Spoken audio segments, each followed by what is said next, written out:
Greater విలీనంపై చర్చలో భాగంగా అసెంబ్లీలో సభ్యుల ప్రశ్నలకి మంత్రి శ్రీధర్ బాబు సమాధానమిస్తున్నారు. లైవ్ లో చూద్దాం.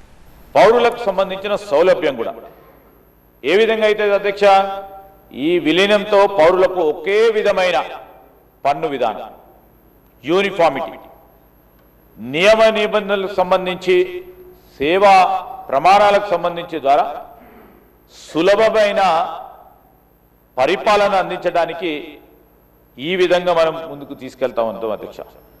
దానికి తోడు సస్టైనబుల్ డెవలప్మెంట్,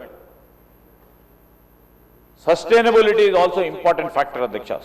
సుస్థిర అభివృద్ధి గురించి మొత్తం జిహెచ్ఎంసీ యొక్క మెట్రోపాలిటన్ స్వభావాన్ని గుర్తించి ప్రణాళికబద్ధమైన స్థిరమైన మరియు సమగ్ర పట్టణ అభివృద్ధిని సాధించడానికి ఈ విలీనం ఉపయోగపడుతుందనే ఆలోచనతో పాటు దానికి వెంటనే మరి ఒక ప్రక్రియ చేపట్టాలి. ఆ ప్రక్రియ చేపట్టాలంటే ప్రభుత్వ పరంగా ఒక పరిపాలన అనుమతి కావాలి. ఆ అనుమతి భాగంలోనే ఆర్డినెన్స్ తీసుకొచ్చాం. ఆర్డినెన్స్ సంబంధించి 27/6/2025 సర్క్యులర్ నెంబర్ 1 డిసెంబర్ 30, 2025 తర్వాత ఎందుకు తీసుకొచ్చాం ఈ ఆర్డినెన్స్ అంటే భారతదేశ రిజిస్ట్రార్ జనరల్ జనగణన కమిషనర్ వారు 27th మే అధ్యక్ష 2025 నాడు ఒక సర్క్యులర్ తీశారు.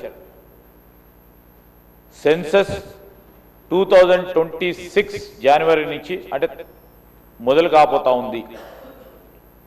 జాగ్రఫికల్గా ఎక్కడైనా డిమార్కేషన్స్ కానీ వార్డ్స్ కానీ గ్రామాల వారి పరంగా కానీ లేకుంటే టెరిటోరియల్ కాన్స్టిట్యున్సీకి సంబంధించి కూడా 31st లోపల ఫ్రీజ్ కావాలి అనే అంశం పైన భారతదేశ ప్రభుత్వం ఇచ్చిన ఈ ఆదేశానుసారం వెంటనే మనం అనుకుంటున్నాం కనుక సౌలభ్యకరమైన సుస్థిరంగా ఒక పట్టణానికి సంబంధించి